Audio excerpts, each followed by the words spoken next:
Assalamualaikum warahmatullahi wabarakatuh. Bismillahi masyaallah la yasukul khaira illallah. Bismillahi masyaallah la yasbiqus su'a illallah.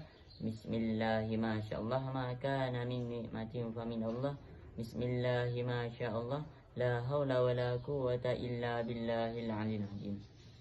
Allahumma shalli ala sayyidina Muhammad al-fatih lima ulik wal khatimi lima syabak nasiril haqqi bil haqq wal hadi ila siratikal mustaqim wa ala alihi haqqu qadrihi wa miqdaril azim. Amma ba'd.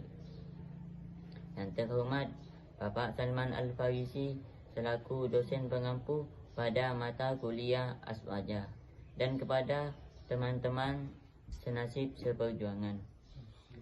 Pertama-tama, marilah kita panjatkan puja dan puji syukur kita atas kehadiran Allah Subhanahu wa Ta'ala, karena berkat beliaulah kita masih diberikan kesehatan hingga bisa melakukan aktivitas seperti biasanya. Salawat beserta salam tetap tercurah limpahkan kepada Nabi Muhammad sallallahu alaihi wasallam, karena berkat beliaulah kita dibawa dari zaman kegelapan menuju zaman yang terang benderang ini, yakni adanya Islam wal iman. Baik, perkenalkan, nama saya Muhammad Rizal. Saya dari Prodi Sistem Informasi semester 2 ingin menjelaskan tentang aliran Qadariyah dan Jabariyah. Apakah kalian tahu aliran Qadariyah dan Jabariyah? Di sini saya akan menjelaskan. Dalam sejarah teologi Islam, faham Jabariyah pertama kali ditonjolkan oleh Ja'ad Ibn Dirham, tetapi yang menyiarkan adalah Jaham Ibn Safwan dari Khurasan. Jaham yang terdapat dalam aliran Jabariyah ini sama dengan Jaham yang mendirikan golongan Al-Jami'ah dalam kalangan Murji'ah sebagai sekretaris dari Surai Ibn Al-Haris. Ia turut dalam gerakan melawan kekuasaan Bani Umayyah. Dapat peperangan. Dalam peperangan itu, ia tertangkap dan dihukum mati pada tahun 131 Hijriah. Paham yang dibawa oleh Jaham adalah lawan ekstrim dari paham yang dianjurkan oleh Ma'bad dan Gailah. Manusia menurut Jaham tidak mempunyai kekuasaan untuk berbuat apa-apa. Manusia tidak mempunyai daya, tidak mempunyai kehendak sendiri, dan tidak mempunyai pilihan. Manusia dalam perbuatannya adalah dipaksa dengan tidak ada kekuasaan, kemauan dan pilihan baginya.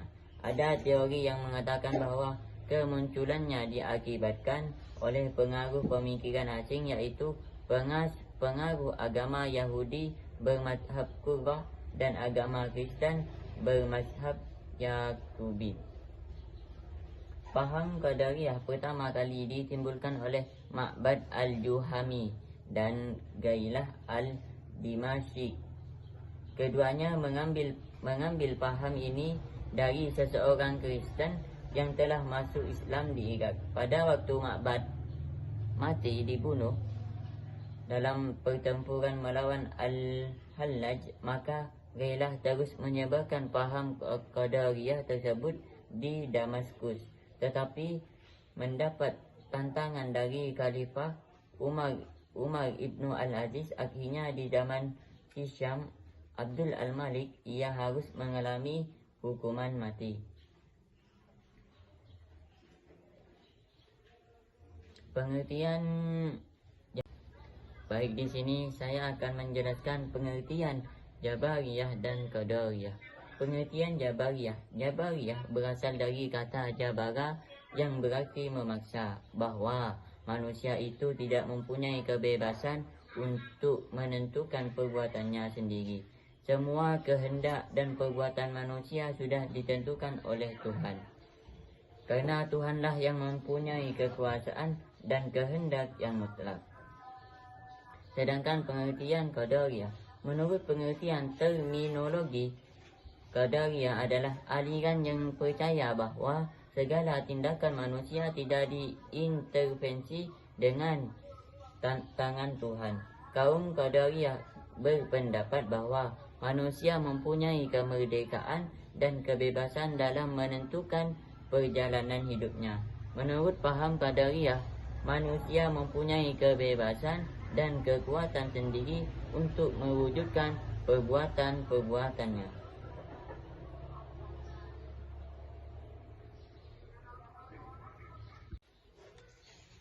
Tokoh-tokoh Jabariyah dan Qadariyah.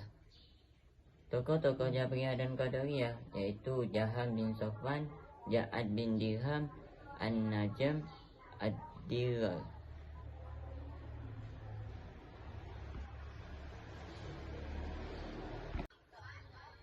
Baik, yang pertama ialah Jaham bin Safwan. Nama lengkapnya adalah Abu Mahrus bin Jaham bin Safwan.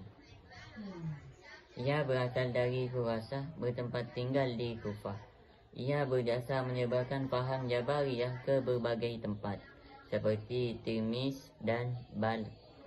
Terdapat Jaham yang berkaitan dengan persoalan teologi sebagai berikut. Manusia tidak mampu untuk berbuat apa-apa. Ia tidak mempunyai kehendak sendiri dan tidak mempunyai pilihan.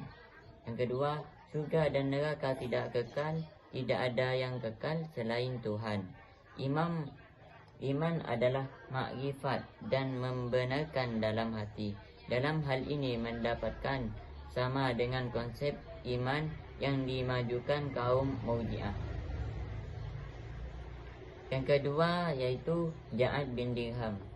Al-Ja'ad adalah seorang Maulana Bani Hakim, tinggal di Damaskus.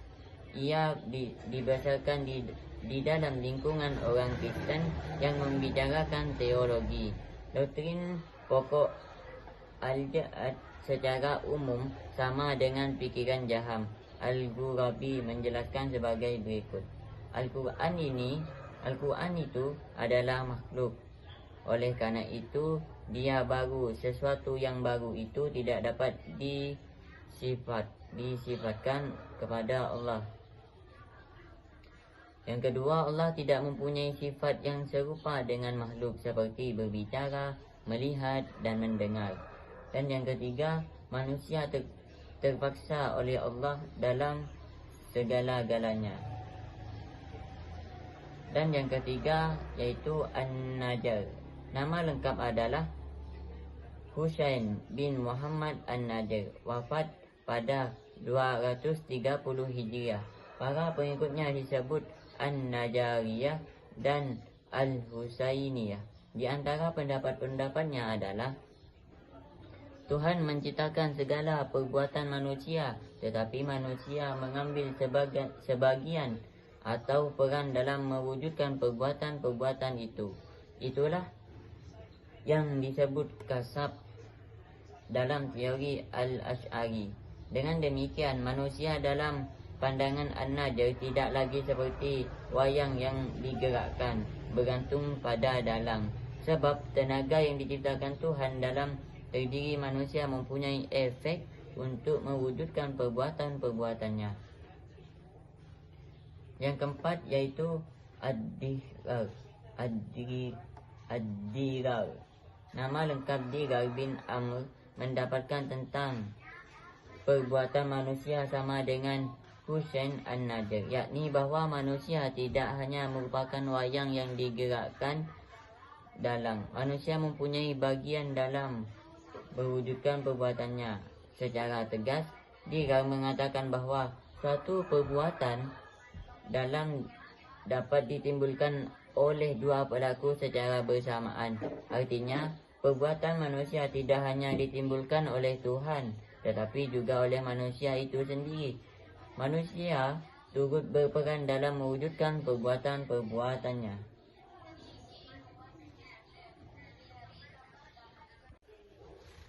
Sekte-sekte Jabariyah dan Qadariyah. Sekte-sekte Jabariyah dan Qadariyah iaitu Jahmiyah, Najjariyah dan Dirariyah.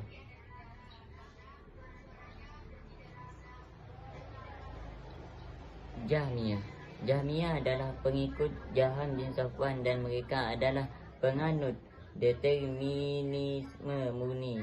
Jaham sekata dengan Mu'tazilah dalam menolak sifat-sifat Allah yang dikatakan eksternal. Tetapi ia juga menambah doktrin-doktrin lainnya. Di antaranya adalah haram hukumnya menerapkan suatu sifat kepada Allah yang diterapkan kepada makhluk-makhluknya. Dengan demikian Jaham menolak bahawa Allah bersifat hidup dan mengetahui.